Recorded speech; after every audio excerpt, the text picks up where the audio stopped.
아멘. 여러분, 오늘 어떤 눈에 띄는 뉴스가 있었는지 아세요? 어제 이탈리아에서 있었던 일입니다. 75세 된 이탈리아 할머니가 함께 사는 42살짜리 아들과 함께 사는 40살짜리 둘째 아들을 소송을 걸었어요. 자기 아들을 엄마가 소송을 걸었어요. 왜 걸었는지 아세요? 이 아들이 다 컸는데 둘 다 직업이 있는 아들들인데, 하나는 큰 아들은, 첫째 놈은 42살이 먹은 아들이고 직장 다니고, 둘째 아들 놈도 40살짜리인데 직장을 다니는데 75살 된 엄마하고 같이 사는데 세상에 생활비를 한 푼도 안 내놓는 거예요. 그리고 집안 일도 거들지 않는답니다. 자, 여러분 같으면 어떻게 하시겠어요? 어떻게 하실 거예요? 기가 막힌 노릇 아니에요? 잔소리를 해도 안 되니까 하다 이 엄마가 어떻게 했냐면은 법정에다가 소송을 걸었단 말이에요. 그래가지고 결과가 어떻게 됐는지 아세요? 이제 올해 12월 18일 날 이 두 아들들은 보따리 싸가지고 집에서 나가라고 법원에서 판결을 내렸어요. 참 기가 막힌 일이죠. 이탈리아에서만이 아니라 요즘 전 세계적으로 경기가 좋지 않잖아요. 전 세계적인 경기가 지금 좋지 않아요. 그러니까 75세 된 이 엄마도 경제적으로 어려움도 있었을 것이고, 또 아들들하고 이런저런 문제로 갈등도 있었겠죠. 이탈리아에서는 이런 사람들을 뭐라고 얘기하냐면, 결혼하지 않고 집에 같이 사는 자녀들을 큰 아기라고 부른다고 합니다. 큰 아기, 큰 애기. 이런 일도 있었대요. 이탈리아에서 35살짜리 아들이, 음악을 하는 아들인데 1년에 한 2,860만 원 정도 번답니다. 대략 계산해 보니까 한 달에 한 240만 원 정도 수입이 되는 아들이에요. 음악을 하는 35살짜리 아들인데, 이 아들이 이번에는 엄마 아버지를 소송을 건 거예요. 법정에다가. 왜 그러는지 아세요? 용돈 안 준다고. 한 달에 240만 원 가지고 내가 못 사는데 아버지 엄마가 나한테 용돈을 안 준다고, 생활비 부족하다고 법정에다가 소송을 걸었대요. 누가 이겼을까요? 아버지 엄마가 이겼어요. 다 큰 아들 돈 대줄 일 아니라고. 참 기가 막힌 일들이 있죠. 여러분, 이탈리아에서만 이런 일이 있는 거 아니죠? 그렇죠? 여러분, 나라마다, 개인마다 인생의 갈등, 양상은 모양만 다르다 뿐이지 다 있기 마련입니다. 살다 보면 자녀 문제에 대한 위기로 우리는 어려움을 겪을 때도 있고, 어제 우리 교회 성도님, 우리 부교육자들이 전화 확인을 한 걸 제가 듣고는 다치셨다는 어떤 우리 교회 성도님한테 제가 전화를 어제 해서 잠깐 상황을 듣고 잠깐 기도해 드렸는데요. 우리가 살다 보면 다쳐가지고, 그죠? 병원 신세를 지기도 하고, 또 우리 박정자 집사님 같은 경우는 어제 이제 허리 수술을 했단 말이죠. 디스크 수술을 어제 하셨어요. 또 지금 요양원에 계신 우리 성도님들이 한 6분 정도, 7분 정도, 8분 정도 현재 계시고, 너무 연세가 많이 드시고 거동이 불편하셔서 교회를 못 나오시는 그런 우리 성도님들도 대략 한 7분 전후쯤 현재 계셔요. 자녀들 결혼이 늦어지다 보니까 노후 준비가 안 된 노령층이 우리나라에 참 많죠. 연금 개혁 문제로 요즘 정치판에서는 말이 많죠. 이런저런 인생의 위기가 우리가 이 땅을 살아가다 보면 찾아올 때가 있습니다. 자, 인생의 위기가 왔을 때 이 위기를 어떻게 대하느냐, 이 여하가 우리의 삶을 굉장히 다르게 만듭니다. 자, 이 부분과 관련해서 잠언 24장 10절 말씀에는 이런 표현이 나와요. 제가 읽어드릴게요. 잠언 24장 10절. 내가 만일 환난 날에 낙담하면 내 힘이 미약함을 보임이니라. 이렇게 되어 있어요. 내가 만일 환난 날에 낙담하면 내 힘이 미약함을 보임이니라. 이게 무슨 뜻이죠? 환난 날이라는 것은 오늘의 주제하고 연결하면 인생의 위기가 왔을 때 낙담한다라는 것은 인생에 큰 문제가 밀고 들어오면은, 그죠? 우리는 어떤 마음이 들죠? 의기소침해지고 낙담하고 나 이러다 끝나는 거 아니야? 이런저런 불안과 두려운 마음이 우리를 밀고 들어옵니다. 그럼 이게 마음이 주저앉는 거죠. 잠도 안 오고 밥맛도 없고 잠을 자도 잠맛도 없고 음식 맛도 없고 살 맛도 없고 삶의 의미도 모르겠고 다 꼴보기 싫고 뭐가 잡히는 게 없고, 그죠? 낙담할 때, 인생의 위기 앞에서 낙담할 때 우리가 그런 상태가 되는 거예요. 그런데 잠언 24장 10절은 환난 날, 인생의 위기가 왔을 때 낙담하지 말 것을 얘기하는 겁니다. 여러분, 저를 한번 따라 하시죠. 나는 혼자가 아니다. 옆 사람 보시고 얘기해 주세요. 우리는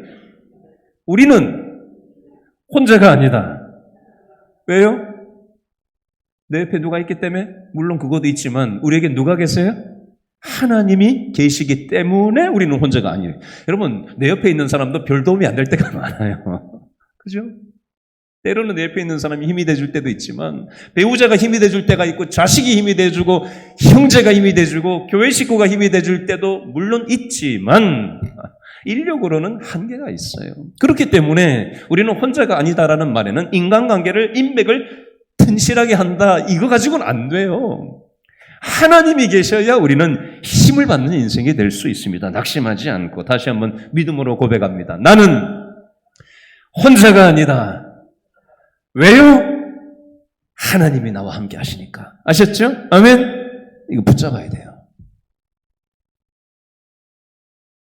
인생의 위기가 닥쳐왔을 때 하나님이 도와주실 거라는 믿음이 있어야 위기를 돌파할 수가 있습니다.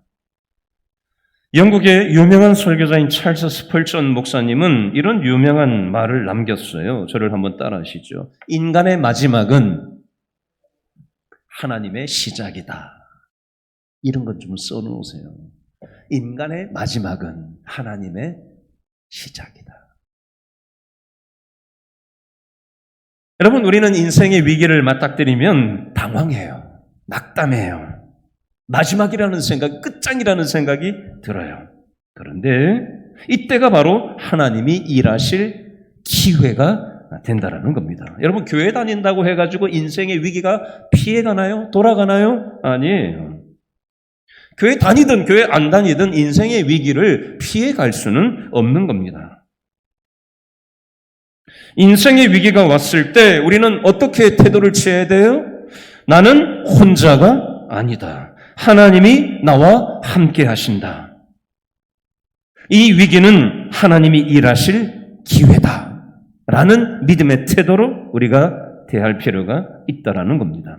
자, 이 그림을 가지고 오늘 본문으로 좀 들어가 봤으면 좋겠어요. 자, 오늘 본문에 보니까 인생의 위기를 만난 사람이 하나 나와요. 역대하 20장 1절 둘째 줄에 보니까 사람 이름이 하나 나오죠. 20장 1절, 20장 2절, 20장 3절 누가 나와요? 여호사밧이라는 남유다의 왕 이름이 나옵니다. 여호사밧 왕에게도 인생의 위기가 찾아왔습니다. 어떤 종류의 위기가 찾아왔다라고 20장 1절에 나와 있는지 한 번 더 읽어보겠습니다. 역대하 20장 1절 시작. 그 후에 누가? 모압 자손과, 두 번째 누가? 암몬 자손들이, 세 번째 누가? 마온 사람들과 함께 와서 여호사밧을 치고자 한지라. 자, 모압, 암몬, 마온 사람들, 요즘으로 치면은 모압하고 암몬은 어디냐면요. 요즘 전쟁 터져가지고 난리가 난 이스라엘의 바로 오른쪽에 있는 요즘으로 치면은 요르단이라는 나라가 이스라엘 오른쪽에 붙어 있는데요. 거기가 바로 오늘 본문에 나오는 모압과 과거의 암몬 땅이에요. 모압과 암몬 땅은 요즘 이스라엘 오른쪽에 있는 요르단 땅을 얘기하는 겁니다. 그리고 마온 사람들은 이스라엘 바로 밑에 이집트라는 나라가 있잖아요. 그죠? 그 이집트 땅 일부를 마온 사람들이라고 오늘 성경에서는 기록되어져 있습니다. 자, 여러분 원리를 보셔야 돼요. 원리를. 성경을 코를 박고 보시면 안 되고 이걸 통해서 무엇을 얘기하려고 하는지를 빼내가지고 우리가 좀 생각을 해보자고요. 자, 한번 생각해 보세요. 지금 이스라엘하고 지금 팔레스타인하고 전쟁 터져가지고 지금 수천 명이 죽어나가고 있단 말이에요. 죽은 사람만 현재. 어제 보니까 8천 명 정도 지금 죽었다고 뉴스가 나오던데 지금 미국이 지금 또 폭격을 가했죠? 지금 이란하고 지금 이게 연계가 되면 어떻게 되겠어요? 지금 팔레스타인만의 전쟁이 아니라 중동권 그 배후에 있는 이란과 이 여러 나라가 아랍권 국가들이 함께 이렇게 연합이 돼버리면 이거 진짜 중동의 제5차 전쟁이 일어날 수도 있는 상황이에요. 여러분 남쪽 유다, 이스라엘의 남쪽인 남유다의 왕이었던 이 여호사밧 왕이 다스리고 있는 이 남유다에 세 3개국이 연합해가지고 지금 여호사밧 왕을 전쟁을 걸어왔다는 얘기예요. 모압, 암몬, 마온 사람들이 3개국 연합으로 남유다 여호사밧 왕한테 전쟁을 걸어왔다는 거예요. 자, 이 내용을 원리를 가지고 한번 적용해서 이렇게 한번 얘기해 볼게요.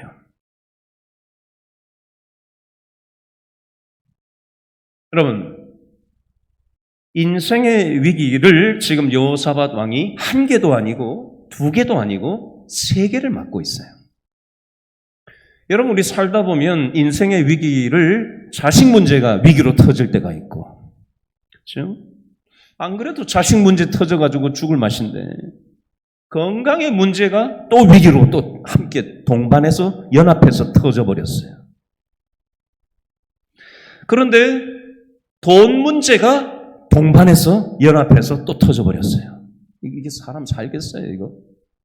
자식 문제 하나만 해도 이거 진짜 낙심해가지고 지금 잠이 안 오는데, 예? 건강의 문제가 위기가 터지고 돈 문제까지 결부되어 있다고 생각해 보세요. 이거 얼마나 두렵고 힘든 노릇이에요. 여러분, 이 여호사밧 왕이 이 3개국 연합으로 전쟁을 걸어온 이 상황 앞에서 마음이 어땠는지 그 표현이 자 3절 말씀에 나와 있는데요. 3절 한 문장만 읽어봅니다. 20장 3절 시작. 여호사밧이 어땠다? 두려워하여. 밑줄 그으세요. 두려워했다. 왜요? 인생의 위기가 세 개나 동반해서 터지니까 어떻게 두려워하지 않을 수 있겠어요? 정상적인 인간이라면. 여러분 사람이 참 약하잖아요. 손에 가시 하나만 들어가도 얼마나 불편하고 힘들어요. 그죠? 근데 자식 문제가 터지고 돈 문제 터지고 인간관계 문제 터지고 그 잠이 오겠냐고요. 얼마나 두렵고 불안하고 힘겹고 버겁겠냐고요. 여호사밧도 지금 연약한 인간이기 때문에 전쟁이 하나만 걸어와도 힘들 판에 3개국 연합으로 걸어왔으니 얼마나 지금 두려웠겠어요. 자, 이 여호사밧의 심적인 상태를 역대하 20장 11절 말씀 셋째 줄에는 뭐라고 표현을 하고 있는가? 한번 읽어볼까요? 역대하 20장 11절 다 같이 시작. 이제 그들이 우리에게 갚는 것을 보옵소서. 그들이 와서 우주께서 우리에게 주신 주의 기업에서 우리를 뭐 하려고 한다? 쫓아내고자 하나이다. 우리가 사는 이 땅에서 우리를 쫓아내기 위해서 3개국이 연합해가지고 지금 전쟁을 걸어왔습니다. 너무 두렵습니다. 어떻게 될지 모르겠습니다. 라고 그 여호사밧이 자신의 마음을 표현을 하고 있는 내용이 되겠습니다. 자, 이때 여호사밧이 어떻게 하는가? 자, 22절, 23절 말씀을 한번 읽어보겠습니다. 역대하 20장 22절, 23절 다 같이 시작. 그 노래와 찬송이 시작될 때에 누가? 여호와께서 복병을 두어 유다를 치러 온 암몬 자손과 모압 자손과 세일산 주민들을 치게 하심으로 그들이 패하였으니 23절 곧 암몬과 모압 자손이 일어나 세일산 주민들을 쳐서 진멸하고 세일 주민들을 멸한 후에는 그들이 서로 쳐 죽였더라. 아멘. 자, 22절에 보니까 밑줄 그으세요. 그 노래와 찬송이 어떻게 할 때? 시작될 때에. 누구를 향한 노래? 누구를 향한 찬송? 저와 여러분들이 좀 전에 말씀 듣기 전에 뭐 했어요? 노래하고 찬송했잖아요. 이거 우리 노래방에서 노래한 거 아니잖아요. 내 기분 좋으라고 한 거 아니잖아요. 흥해교사 한 거 아니잖아요. 누구한테 한 거예요? 하나님을 노래하고 하나님을 찬송한 거잖아요. 왜요? 하나님, 내 인생의 위기를 도와달라고 믿음으로 찬송한 거잖아요. 아멘? 그죠? 그게 하나님을 향한 노래요. 하나님을 향한 찬송이에요. 지금 여호사밧이 전쟁통에 하나님께 찬송하고 하나님 앞에 노래를 시작할 때에 22절 누가? 여호와께서 하셨다라고 돼 있어요. 무엇을? 이 3개국 연합군을 자기들끼리 치고받고 전쟁이 일어나게 하셔서 전쟁을 끝내버리셨다라고 되어 있습니다. 20절에 여호와께서 동그라미, 셋째 줄에 하심으로 동그라미. 일단 하라는 대로 해놓으세요. 자, 이 내용을 제가 여러분 이해하기 쉽게 예를 하나 들어볼게요. 우리 교회 성도님 한 분이 지난주에 감사헌금을 냈는데 감사헌금 봉투에 써놓은 감사 내용을 제가 보충 설명을 좀 드릴게요. 제가 누군지는 티를 안 내겠습니다. 우리 교회 성도님 한 분이 저한테 기도 부탁을 했던 적이 있어요. 예배 마치고 나가면서. 목사님, 요즘 이러이러해서 너무 힘듭니다. 기도해 주세요. 이렇게 기도 부탁을 하고 자신의 어려운 상황을 같이 나누고 기도했던 적이 있었어요. 그리고 한동안 그 어려운 시간들을 찬송하고 기도하고 믿음으로 이 시간들을 대했던 적이 있었어요. 그런데 최근에 저한테 이 성도님이 고백을 하는 거예요. 목사님, 그 어려웠던 문제가 풀려지고 하나님께서 은혜를 주셔서 이렇게 해결이 됐습니다. 라는 얘기를 해 오셨던 적이 있었거든요. 근데 감사헌금 봉투에 지난주에 이렇게 썼더라고요. 하나님 하루하루 은혜 부어주셔서 감사합니다. 넘치는 은혜 주셔서 감사합니다. 저의 길을 인도해 주셔서 감사합니다. 중간에 뭐 여러 가지가 있는데 다 빼고 제일 끝에 한 문장, 좋은 사람들을 주변에 잔뜩 붙여주셔서 감사합니다. 핵심은 뭐냐면요. 이분의 핵심은 뭐냐면 제가 젊은 맥을 알잖아요. 이분에게 닥친 인생의 위기 상황 앞에서 하나님 앞에 예배를 놓지 않고 믿음으로 찬송하고 기도하고 믿음의 태도를 취했을 때 누가? 하나님이 은혜 주셔서 사람들을 붙여주시고 또 넘치는 은혜를 부어주시고 인도해 주셔서 이 어려운 위기 상황을 극복할 수 있게 해주신 게 누구다? 하나님이셨다라고 감사를 몇 번 써놨냐면요. 1번, 2번, 3번, 4번, 5번이나 감사라고 표현해놨어요. 이래서 감사, 이래서 감사, 이래서 감사, 이래서 감사, 이래서 감사. 그 핵심은 뭐냐? 하나님이 하셨다라는 고백이었어요. 여러분, 여호사밧이 첫 번째 위기, 두 번째 위기, 세 번째 위기, 연합군의 위기를 만났지만 그 인생의 위기 앞에서 하나님 앞에 노래하고 찬송했을 때 하나님께서 그 위기 가운데 역사하셨다라는 것을 우리는 붙잡아야 합니다. 세 번째. 자, 그러면 구체적으로 여호사밧이 인생의 위기 앞에서 문제 해결을 경험하게 되었는데 그것을 조금 더 구체적으로 몇 가지만, 한 3가지만 간단히 정리를 해보려고 합니다. 자, 첫 번째, 여호사밧은 위기 상황에서 어떻게 했나? 자, 오늘 본문은 역대하 20장이지만요. 역대하 18장하고 19장 전체 내용의 핵심 뼈대가 뭐냐면 여호사밧 왕은 항상 하나님만 의지하고 하나님 뜻대로만 살았을까요? 역대하 18장 19장에 보면 여호사밧 왕이 지 맘대로 살았어요. 북쪽 이스라엘에 하나님을 별로 이쁘게 섬기지 않는 아합 왕하고 전략적 동반자 관계로 남유다 북이스라엘이 손을 잡고 우리가 군사적으로 서로 상호 불가침을 하고 우리가 서로 도와주는 관계로 하자. 정치적인 동반자가 되자. 이렇게 된 거예요.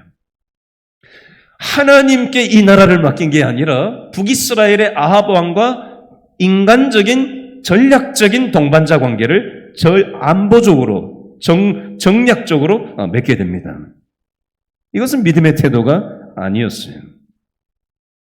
인간적인 수단과 방법을 사용하고 있고 세상을 우존하는 태도를 보인 거예요. 여러분, 여호사밧만 이 모습이 있는 게 아니죠. 담임 목사인 저한테도 이럴 때가 있어요. 하나님 뜻대로 해야 되는데 내 뜻대로 뭔가를 인간적으로 하려고 할 때가 저 역시도 있어요. 여러분들은 없으세요? 그죠? 여호사밧이나 저나 여러분들이나 그죠? 이거 하나님 뜻대로 해야 되는데 내 고집대로 내 편한 대로 입맛대로 인간적으로 사람하고 어떻게 해보려고 하고 그렇게 하는 것이 바로 우상숭배고 하나님이 이걸 기뻐하시지 않아서인지 여호사밧한테 인생의 위기 상황을 한 나라만 아니라 두 나라, 세 나라가 연합해서 남유다를 전쟁을 걸어오는 위기를 맞닥뜨리게 됩니다. 자, 이 상황 속에서 여호사밧은 두려웠고요. 두려워서 여호사밧은 어떻게 태도를 취하죠? 역대하 20장 3절 말씀 다시 한번 읽어보겠습니다. 역대하 20장 3절 다 같이 시작. 여호사밧이 두려워하여 어떻게 했어요? 여호와께로 낯을 향하여 간구하고 온 유다 백성에게 금식하라 공포하매. 여호사밧이 인생의 위기 앞에서 두려워가지고 뭐 했다는 얘기예요? 한마디로 하나님 앞에 기도했다는 얘기예요. 내 힘으로는 이 인생의 위기를 해결할 능력이 없으니 하나님 좀 도와달라고 하나님을 찾는 겁니다. 어떻게 할지를 모르겠는 거예요. 우리 살다 보면 어떻게 할지를 모르겠는 그런 거 있잖아요. 그죠? 내 힘으로는 뭘 어떻게 할 수가 없는 그런 때가 인생에 찾아올 때가 있잖아요. 그때 하나님께 나아가는 겁니다. 자, 12절을 한번 읽어볼까요? 역대하 20장 12절 말씀. 역대하 20장 12절 말씀. 다 같이 시작. 우리 하나님이여 그들을 징벌하지 아니하시나이까? 우리를 치러오는 이 큰 무리를 우리가 대적할 능력이 있다 없다? 없고 어떻게 할 줄도 알지 못하옵고 오직 주만 바라보나이다. 어떻게 할 줄을 모르겠고 오직 주만 바라봅니다. 도와주십시오. 기도하고 있어요.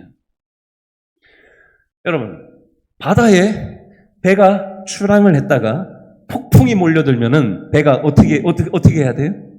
어디로 가야 돼요? 바다로 나가야 돼요? 어디로 가야 돼요? 폭풍우가 몰려와요. 배가 어디로 가야 돼요? 폭으로 들어가서 숨어야죠. 방파제가 있는 폭으로 들어와야 안전이 보장이 되는 거죠. 마찬가지예요. 우리의 인생에도 인생의 위기가 왔을 때 어디로 도망가야 돼요? 하나님께로 가야 됩니다. 하나님. 그때라도 하나님께로 가야 돼요. 근데 많은 사람들이 하나님께로 안 가요. 쉽게 안 가요. 이 사람 찾아가 보고 이걸로 해결해 보려고 하고 저걸로 해결해 보려고 하고 자존심도 부려보고 믿을 만한 사람도 찾아가 보고 돈으로 한번 해보려고 하고 세상의 수단과 방법을 사용하려고 듭니다. 여호사밧도 그랬던 적이 있었고 저와 여러분도 그럴 때가 있지 않아요? 그런데 여러분, 세상 사람, 어려울 때 세상 사람 찾아가면 도움이 됩니까? 도움 될 때도 있지요. 근데 근본적으로는 도움이 안 돼요. 오직 하나님만 우리의 근본적인 도움이 되어주실 수가 있습니다. 그 표현이 시편 46편 1절 말씀에 이렇게 기록되어져 있어요. 저를 따라 하시죠. 하나님은 우리의 피난처시요 힘이시니 환난 중에 만날 큰 도움이시라. 제가 말씀 준비하는데 지난번 교회 성도 하나가 생각이 났어요. 세가족으로 막 등록하신 분이에요. 별거 상태였어요. 아들은 집을 나갔어요. 수요 예배 처음 나왔는데 수요 저녁에 수요 예배를 처음 나왔는데 세가족 등록하자마자 그 주에 세가족 신방 받고 수요 저녁 예배를 딱 나왔는데 예배 마치고 나서 저한테 기도해 달라고 했던 적이 있거든요. 목사님 머리가 아파요. 기도해 주세요. 그러고 나서 그분이 아산병원에 바로 와가지고 수술을 받았어요. 나중에 그 수술을 받고 얘기를 같이 신방을 하면서 나눴던 적이 있었는데 그 어려움 속에서 인생의 큰 위기 속에서 별거 상태죠. 아들은 집을 나갔죠. 본인은 뇌 수술을 아산병원에서 지금 받고 있죠. 이게 3개나 겹친 거잖아요. 죽을 맛이지 않겠어요? 그런데 그 상황 속에서 집 나갔던 아들이 돌아오고 또 남편하고도 다시 회복이 되고 또 병원에서도 저희 교구 장로님이 마침 앰뷸런스 기사를 하고 있었는데 아산병원에서 안산으로 그분을 누군가를 태웠는데 이상한 사람을 태워왔다는 제가 얘기를 우리 교구 장로님한테 얘기하는데 제가 태워왔던 분하고 인상차기가 굉장히 비슷한데 그분 아닌가요? 저한테 그러더라고요. 왜냐하면 뭐가 특이했냐면 아산병원에서 안산에 있는 요양병원으로 옮겨오는 앰뷸런스를 모셔오는데 너무 소녀같이 해맑더라는 거예요. 해맑은 얼굴로 타더라는 거예요. 여러분 인생에 위기가 있어도 하나님이 나와 함께 하신다는 걸 경험하면서 사는 사람들은 웃을 수가 있습니다. 답이 없는데 하나님이 함께 하신다는 게 믿어지면 웃음이 나오고 밥맛이 생기고 살맛도 생기고 낙담하지 않고 끝이라고 생각하지 않고 희망과 소망이 생긴다라는 것입니다. 여러분 여호사밧은 기도했어요. 3절, 4절 말씀해 보니까 기도했어요. 자, 시편 50편 15절에 보니까 뭐라고 되어 있냐? 저를 따라합니다. 환난 날에 나를 부르라. 내가 너를 건지리라. 내가 나를 영화롭게 하리로다. 인생의 위기 속에 나를 부르래요. 그러면 하나님이 내가 너를 건져주겠다. 약속하셔요. 아셨죠? 이거 붙잡고 오늘 기도했으면 좋겠어요. 3번째, 여호사밧은 위기가 닥쳐왔을 때 감사하고 찬송했습니다. 지금 세계 3개국이 연합군이 쳐들어와서 전쟁통인데 지금 여호사밧이 전쟁이 터졌는데 뭘 하고 있어요? 찬송하고 하나님 앞에 감사하고 예배를 하고 있는 모습이 읽지는 않았지만 역대하 20장 19절, 역대하 20장 21절, 22절 여기 보면 나와요. 하나님을 찬송했다. 전쟁 터졌는데 찬송하고 노래하고 있어요. 여러분, 저와 여러분의 현실에서 믿음의 기적이 벌어지려면 어디에서 먼저 기적이 일어나야 되느냐? 어디에서 먼저 기적이 일어나야 될까요? 따라합니다. 내 마음에서 먼저 기적이 일어나야 된다. 마음에서 믿어져야 현실에서 기적이 일어나는 거지 마음에서 믿는 기적이 일어나지 않는데 무슨 현실의 기적이 나타나겠냐고요. 그죠? 하나님을 찬송하고 노래하고 감사한다라는 건 나와 인생의 위기 속에서 나와 함께 하시는 하나님이 나와 함께 하신다는 믿음이 들어차야 그것이 믿음의 기적이 내 마음속에 먼저 이루어지고 그것이 내 현실에서 기적으로 현실화될 수 있는 것입니다. 영적인 이치예요. 지난 목요일 날 그리고 또 지지난주 목요일 날 요즘 목요 전도대 나가서 길거리에서 전도지를 돌리다 보면 많은 외면하는 사람들을 만납니다. 전도지 내밀면은 잡상인 취급을 해요. 그러면 제 입에서 뭐가 나오냐면은 찬송이 나와요. 찬송이 나와요. 하나님을 의지하는 찬송이 나오고 기도가 나오더라고요. 그래서 혼자 흥얼거리면서 찬송을 하고 다른 사람이 안 들리게 물론 그렇게 하면서 하나님을 의지하고 전도지를 이렇게 돌리고 그렇게 하게 되더라고요. 여러분, 인생의 위기가 왔을 때 많은 사람들은 큰일 났다, 죽겠다 아우성을 칩니다. 위기의 시대를 우리는 살아가고 있습니다.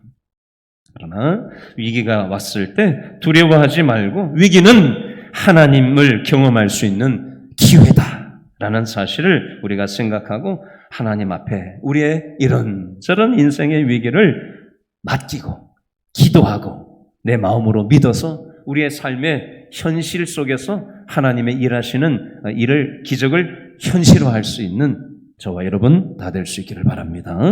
이 시간 말씀 붙잡고 다 같이 기도했으면 좋겠는데요. 아까 불렀던 찬송 중에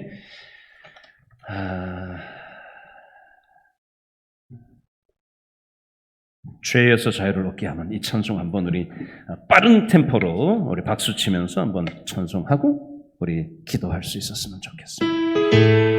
박수하면서 찬송합니다. 둘, 셋, 넷. 죄에서 자유를 얻게 하는 보혈의 능력, 주의 보혈, 시험을 이기는 승리되니 참 놀라운 능력.